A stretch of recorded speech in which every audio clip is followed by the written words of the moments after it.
Developing tonight, a Fayette County convicted child sex offender has been arrested. Jail records show Timothy Vest Benton was arrested for a Sex Offender Registry Notification Act violation.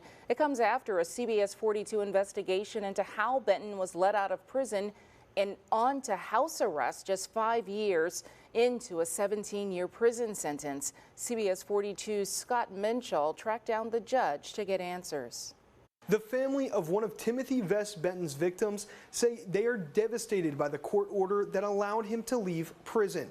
Tonight, they feel as if their voices have been silenced. In 2017, Timothy Vest Benton was indicted by a grand jury on 48 charges ranging from human trafficking to sodomy of children from ages 12 to 16. Court documents show Benton was volunteering at the time with Hubbardsville High School sports teams. One of his victims was the child of Christopher Key. I had to listen to my son tell these jurors what had happened to him. All the giving him alcohol, all the rape, all the forced oral stuff. To avoid a trial and secure a prison sentence for Benton, the Key family says they supported a plea deal which Benton took in 2019. That plea deal included 2 counts of sodomy and a sentence of 17 years in prison. We finally felt like we was getting closure. And then he finally went on to prison, went to Kilby and everything, and my family just progressed. Key says that progression came to a screeching halt in June.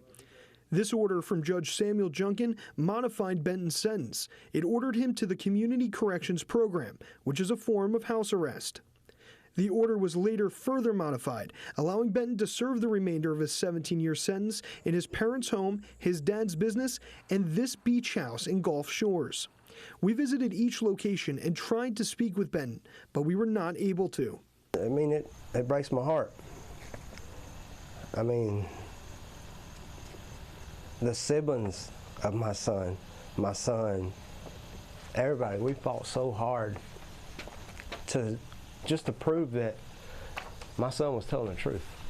The community has been rallying around the Key family and advocating for other victims in the case. Just last week, a protest was held at the Fayette County Courthouse, calling for the modified sentence to be reversed. Judge Samuel Junkin, who ordered Benton to community corrections, denied our multiple requests for interviews. So our team went to the courthouse to find answers. Why did you modify the order in the Benton case? Judge, don't you think the victims' families deserve an answer as to why that order was modified? District Attorney Andy Hamlin says the decision was solely made by the court. He says his office had no say in the modification to Benton's sentence. He also told CBS 42 that the Community Corrections Program was never a part of negotiations in Benton's plea deal.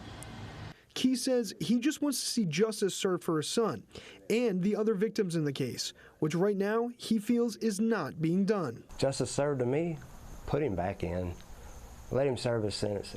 The Baldwin County Sheriff's Office in South Alabama, where the Benton's beach home is, say they have deemed that location as unsuitable for Benton to visit. We don't know exactly how that will affect Benton's sentencing or how his arrest will affect the future of his prison time. We're working to find answers. In the newsroom, Scott Minshall, CBS 42 News. Some